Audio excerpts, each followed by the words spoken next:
¿Qué tal? Pues para mí es un gusto estar compartiendo con ustedes esta charla sobre cómo adaptamos los biomarcadores cardíacos. Y creo que este es un tema de mucha actualidad.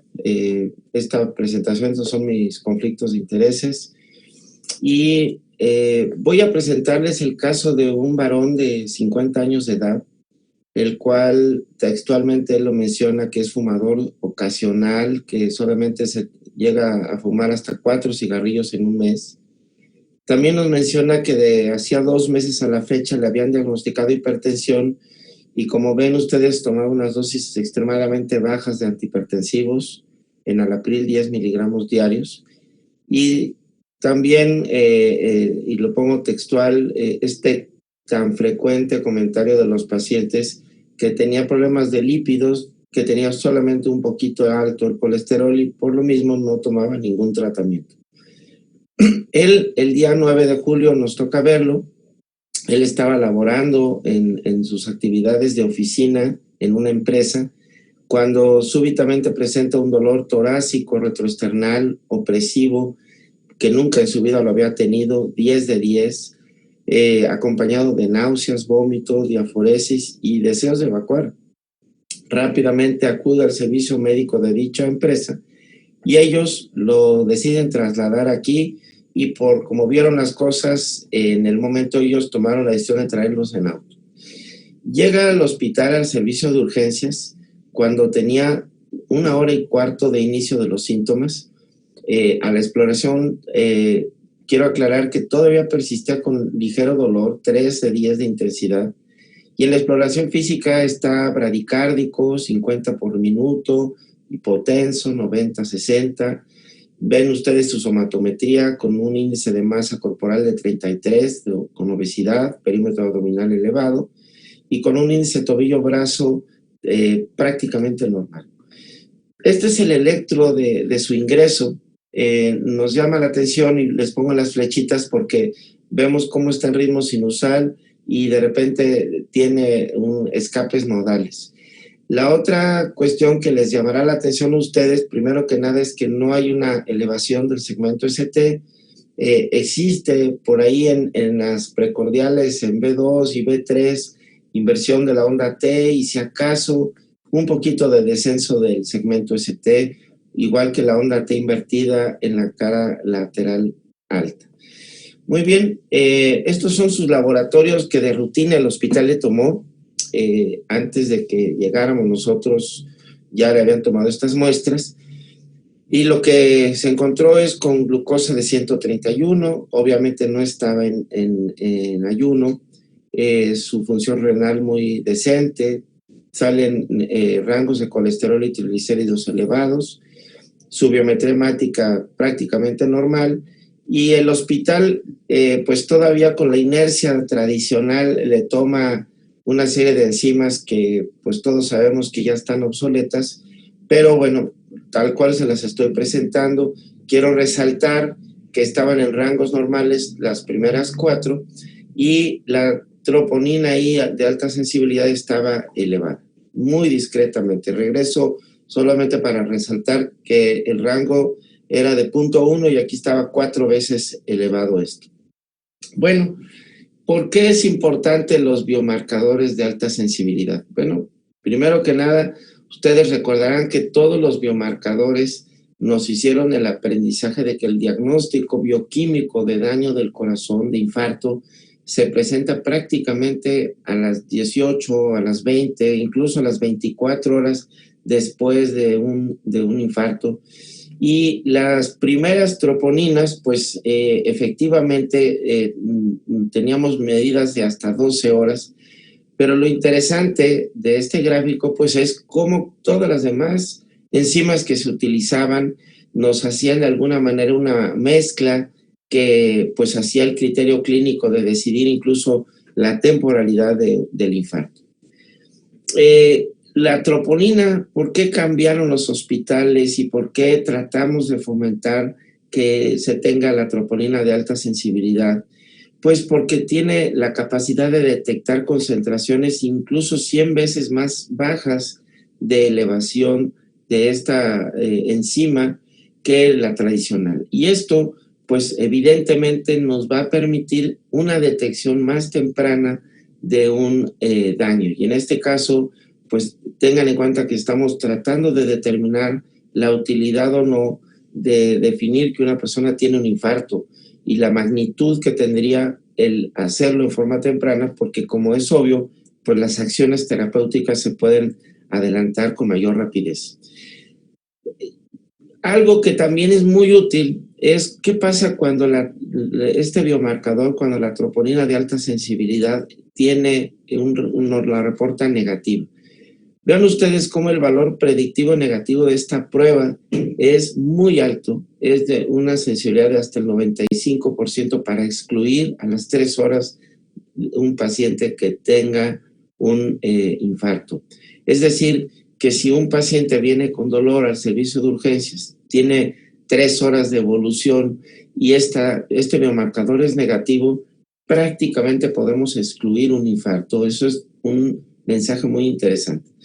Pero también hay que recordar, como lo pueden ver en este triángulo, efectivamente las elevaciones de troponina van a estar relacionadas con la magnitud del daño. Elevaciones muy altas están asociadas con grandes infartos o, ahora tan mencionada con el problema de COVID, también muchos casos de miocarditis tienen elevaciones de este biomarcador. Y podemos ver cómo diferentes entidades cardiovasculares pueden incluso tener elevaciones pequeñas del biomarcador en diferentes escenarios. Muy bien, ¿qué es lo que estamos viendo cuando medimos la troponina en base a las horas de evolución?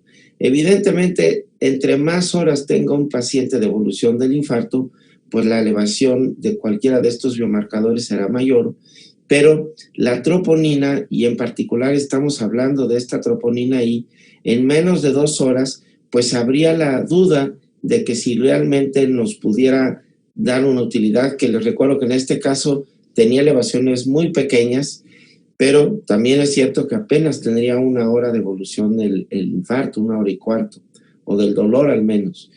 Y aquí pueden, en este gráfico de una publicación de hace un par de años del doctor Januzzi, donde vemos cómo la progresión de estas elevaciones de troponina, pues claramente va a tener un valor predictivo de daño, de infarto agudo del miocardio. Y esto, evidentemente, en proporción a las horas de evolución de los síntomas, se va a ir incrementando. Bueno, algo que también les quiero platicar es que efectivamente en el servicio de urgencias contamos con lo más importante, que es el criterio clínico, contamos con estudios de laboratorio y les estoy compartiendo esta escala HEARTS, que es una escala de gran utilidad en el servicio de urgencias porque nos da un puntaje basándonos en aspectos clínicos como es la semiología, si este dolor con el cual el paciente viene es muy poco probable, es moderada o es altamente confiable de acuerdo a la clínica. Es decir, el médico de primer contacto dice, este dolor es angina de pecho, es un dolor opresivo que no me queda dudas que es del corazón. La otra es los cambios en el electrocardiograma. Si tuviera francos cambios, le daría 2. Si tuviera algunas alteraciones inespecíficas, le daríamos 1. Si el electro es completamente normal, le daríamos un puntaje de 0. La edad de la persona también tiene un puntaje, como lo pueden ver ahí, y los factores de riesgo, que les recuerdo que en este paciente los menciona todo entre comillas en poquito, pero ahí lo pueden ver el puntaje. Y muy útil la troponina de alta sensibilidad en este puntaje. Lo interesante de este puntaje es que si un paciente llega a urgencias con dolor, que el electro se ve bien, que no se conoce con enfermedad coronaria, que este score es bajo y la troponina nos reporta que es negativa, pues es muy confiable poder ingresar al paciente en forma temprana. Como también, si yo a este paciente le doy un puntaje elevado, más de 4 al menos, pues esto nos va a dar una confianza para tomar acciones, incluso de decidir acciones de meter directamente un paciente a un cateterismo. Aquí les comparto el puntaje que tuvimos con este caso, tuvo 7, Y 7, como lo ven en la parte inferior del gráfico, es un paciente que tiene alto riesgo de tener problemas y por esa razón lo metimos a una coronariografía.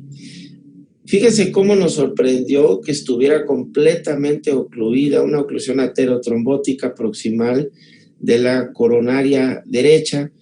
Y bueno, pues finalmente lo que hicimos fue una intervención con el implante de un stent medicado, con muy buen resultado, como lo pueden ver aquí en esta imagen. Pero también nos llamó la atención que encontrábamos, y esto recordando que teníamos cambios en la cara anterior pues de una lesión que angiográficamente no nos parecía tan severa, la cual fue evaluada por imagen, por ultrasonido intracoronario, y pueden ustedes ver que esta lesión, estos colores que ven acá es el componente de la placa, cómo tiene un componente fibronecrótico predominantemente, pero lo más importante es que el área luminal es mayor de 4 y esto implicó que no valía la pena hacer una intervención y dejarlo con manejo médico.